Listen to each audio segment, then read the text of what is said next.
All right, let's just get right into it. Have you ever wondered if ancient wisdom could actually step in and save modern agriculture from climate collapse? Well, today in this explainer, we're unpacking a massive paradigm shift. We're talking about natural farming, and specifically how sustainable ecosystem management is stepping up to the plate right where conventional industrial farming is, frankly, starting to fail us. So, here's our roadmap for today. We're going to cover farming amidst climate stress, ancient Hindu ecological wisdom, closed-loop nutrient cycles, the steps to build soil fertility, farmer economics and yields, and finally, we'll compare ZBNF with global agroecology. Let's do it. Section 1. Farming amidst climate stress. This right here is the fundamental question facing our entire global food supply today. With all these erratic weather patterns, crazy rainfall, and rising temperatures, conventional agriculture is constantly under threat. I mean, heavy reliance on synthetic fertilizers has just left our soil totally exhausted and vulnerable. So, how are smallholder farmers actually surviving these unprecedented droughts and floods, while somehow lowering their costs at the exact same time? The real-world impact of this is honestly awe-inspiring. Listen to this. Smallholder farmers in the rugged, mountainous terrain of Himachal Pradesh are adopting natural methods and finding just incredible resilience. By simply keeping the soil covered with crop residue, a practice you probably know as mulching, they drastically cut down on evaporation. It locks in that vital moisture. It is absolutely amazing that a method this straightforward is allowing crops to survive even severe months-long droughts. Literally, 4 months without a drop of rain, and they are completely free from worry. Now, what is completely wild to me is that this exact same farming methodology protects against the total opposite extreme, massive flooding. One farmer down in the Union District Plains pointed out that while his neighbors lost almost their entire maize crop to heavy rains and humidity, his field survived. Why? Because natural farming dramatically improves soil porosity. It's like a giant sponge. The water actually seeps deep into the ground instead of just stagnating on top and drowning the roots. All right, Section 2. Ancient Hindu ecological wisdom. This brings us to the really profound philosophy of eco-dharma. Now, this isn't just some modern environmental buzzword cooked up recently. It is a deeply rooted worldview from ancient Hindu texts. It fundamentally recognizes that all life is totally interconnected. And at the very heart of this is Rita. Rita basically means the cosmic order, the laws that regulate nature and morality. It's this beautiful idea that human agriculture must exist in universal ecological balance rather than trying to, just dominate nature. Check out this timeline. We can trace these principles all the way back to the Rig Veda and Atharva Veda, around 1500 BCE. They were already laying down the concepts of resource regeneration back then. Jump forward to 1025 AD, and texts like the Lokapakara in Karnataka were actively documenting specific natural farming methods. And here we are today, rediscovering Vrikshi Ayurveda, which is the ancient science of plant life, and applying it directly to our modern sustainability and climate goals. Talk about coming full circle. It is just so cool to realize that these ancient techniques are a perfect mirror for modern ecological science. The ancients completely understood that agriculture shouldn't just be about extracting resources, but rather environmental protection. They prioritized zero harm to nature, and that philosophy is literally the blueprint for what we now call sustainable ecosystem management. Moving on to Section 3, closed-loop nutrient cycles. Okay, let's look at the actual numbers here. In this integrated farming system, you've got crops, goats, and fish ponds all working together.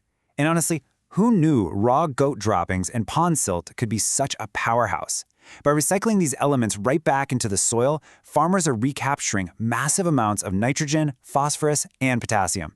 They're setting up a totally closed-loop nutrient cycle on a small scale, without ever needing to buy a single bag of synthetic chemical fertilizer. It's brilliant. So, this system completely closes the loop. The core principles are pretty strict.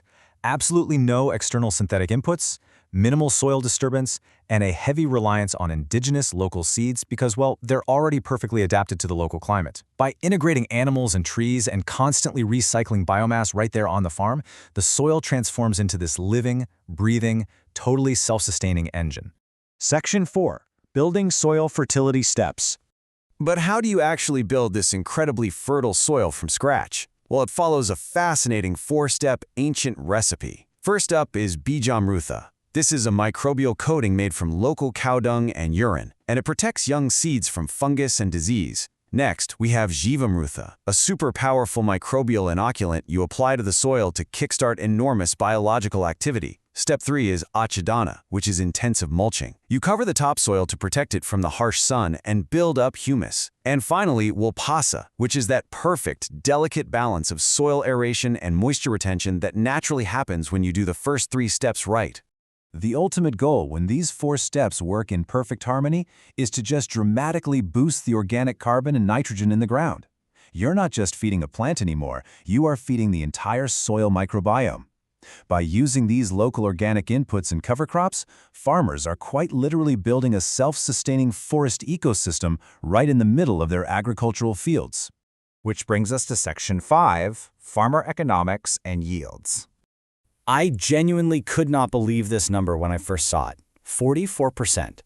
Extensive research shows that farmers who adopt these natural farming methods see a massive 44% reduction in their input costs. Think about it. When you no longer have to buy expensive hybrid seeds, chemical fertilizers, or toxic pesticides, your upfront financial burden just completely plummets. It is a total game changer. And here is the absolute best part. Because those costs drop so significantly, and because their yields stay incredibly stable even during extreme weather, remember that drought and flood resilience we talked about? These smallholder farmers are seeing their net incomes jump by an average of 49%. Let that sink in. They are making way more money by spending way less. And the macro-level results absolutely back this up. Because of these huge socioeconomic benefits, natural farming is no longer just some fringe experiment.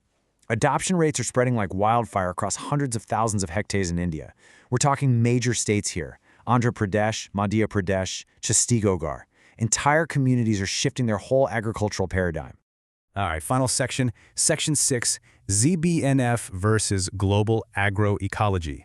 If we pull back and look at zero-budget natural farming, or ZBNF, in India, alongside traditional ecological knowledge, or TEK, in sub-Saharan Africa, we see the exact same underlying principles at work.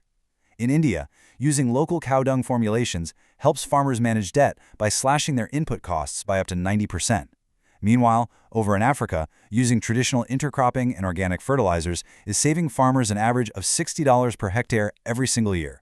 Whether we're talking about the mountains of Himachal Pradesh or the plains of sub-Saharan Africa, the shared global benefits are undeniable.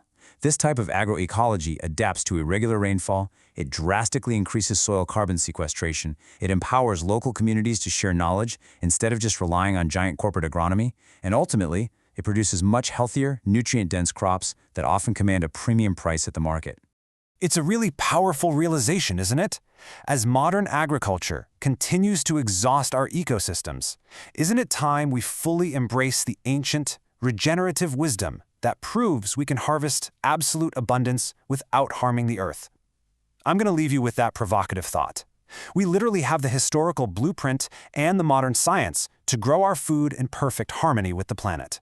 Thank you so much for exploring this crucial paradigm shift with me, today's explainer, and I highly encourage you to keep digging into the amazing world of sustainable ecosystem management.